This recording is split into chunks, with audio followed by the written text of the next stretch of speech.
Okey Kak, ya sekarang ini saya nak terangkan tentang paket D1 yang berharga 400. Paket D1 400 ni BioRich akan memberikan kita pairing di plan A. Port pairing itu sehari ialah RM1,000, sebulan ialah RM30,000 di plan A. Dan di plan B kita dapat pairing reward setaranya kadarnya ialah 22% setiap hari dan dia tidak ada had, dia infinity. Okey. Dan bila kita membeli paket di satu ini, kalau kita pilih gula all-in program, jadi kita akan dapat 10 paket 10 paket. Jadi kita akan dapat 8 paket 8 kali 10. So kita akan dapat 80 botol. Tetapi kalau kita memilih yang kotak, kita dapat 8 paket, di dalamnya ada 8 botol. Jadi 8 kali 8 kita akan dapat 64 botol.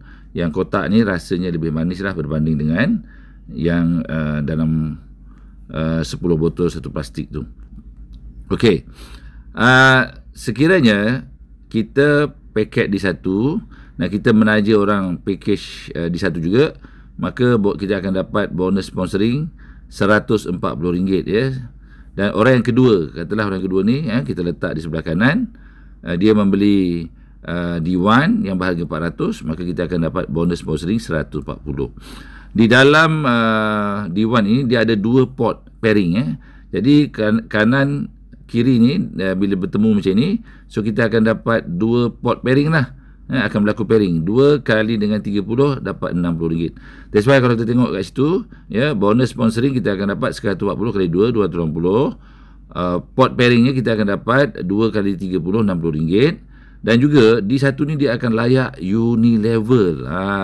That's why kalau kita bandingkan dengan D0, di satu ni lebih baik sebab kita akan layak mendapat Unilevel. Okey, di plan A dan juga di plan B. So satu level untuk di satu ni RM1. Jadi ada 2 kawan kita masuk tadi, RM1 campur RM1 dapat RM2 lah. Okey, jualan pin tidak layak. Okey, sebab jualan pin hanya untuk package D4 sahaja.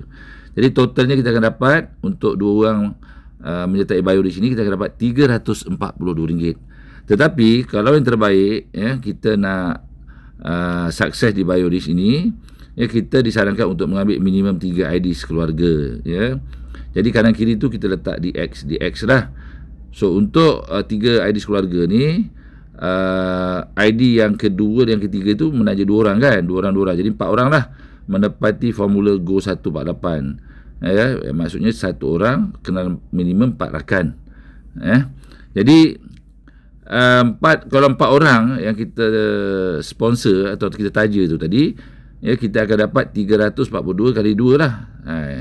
Jadi akan dapat 684 campur dengan kita sendiri menaja ID kita yang kedua tadi dan yang ketiga di X10 kita dapat RM12. Jadi jumlah dia komisen atau bonus terkumpul kita memperkenalkan atau menaja 4 rakan sebanyak RM696. Sedangkan tadi modal kita baru berapa? Baru RM420 kan? So jadi kita akan lebih untung lah kalau kita menggunakan konsep memperkenalkan 4 rakan 1 orang penangkap 4 rakan supaya kita balik modal dan untung. So itu dia berkenaan package D1 apabila setiap orang sponsoring 4 orang rakan.